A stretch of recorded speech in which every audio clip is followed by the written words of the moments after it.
Bismillahirrahmanirrahim. Assalamualaikum warahmatullahi wabarakatuh teman-teman. Hai, saya Hida Handayani. Kali ini saya akan membahas materi ke-6 di mata kuliah pembelajaran tematik terpadu MI.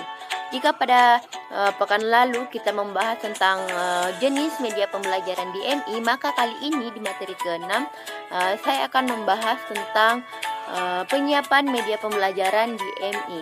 Oke, yang pertama yaitu langkah-langkah penyiapan media pembelajaran.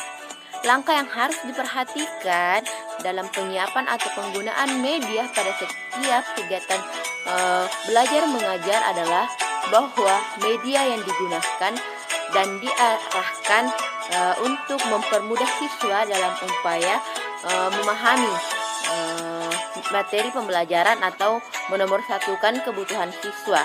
Kegiatan pemilihan media pembelajaran merupakan bagian yang tidak dapat dipisahkan dari keseluruhan proses penggunaan media pembelajaran, karena apabila keliru dalam pembelajarannya, maka keberhasilan berikutnya juga akan terpengaruh.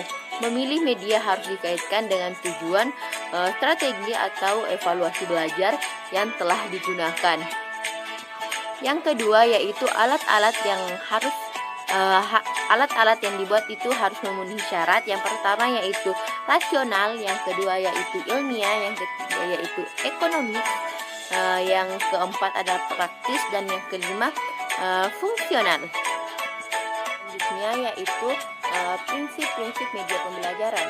Sebenarnya yang kita tahu bahwa peserta didik memiliki daya tangkap yang berbeda dari materi yang diberikan oleh pendidik. Maka dari itu pendidik harus mengerti tentang penggunaan media pembelajaran, dan tidak asal membuat media pembelajaran, harus mengerti prinsip-prinsip dalam memilih media pembelajaran. Dalam memilih media pembelajaran, seorang pendidik harus memperhatikan beberapa prinsip.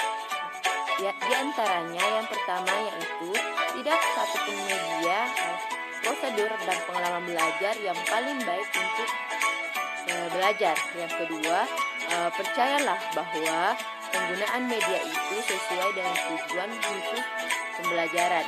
Yang ketiga, Anda harus mengetahui secara menyeluruh kesesuaian antara isi dan tujuan khusus program. Yang keempat, media harus mempertimbangkan kesesuaian antara penggunaannya dengan cara pembelajaran yang telah dipilih. Dan yang kelima, sadarlah bahwa media yang paling baik pun apabila tidak dimanfaatkan secara baik akan berdampak kurang baik atau media tersebut digunakan dalam lingkungan yang tidak baik. Oke, yang terakhir yaitu langkah-langkah dalam pengembangan media pembelajaran.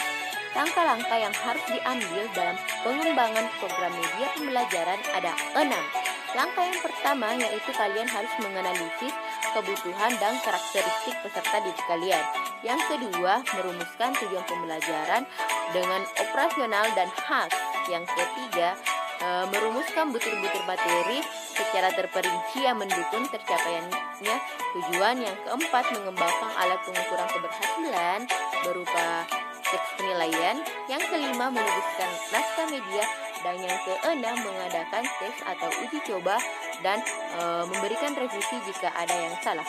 Oke, terima kasih telah menyaksikan video ini sampai akhir. Sampai ketemu di video selanjutnya. Assalamualaikum warahmatullahi wabarakatuh.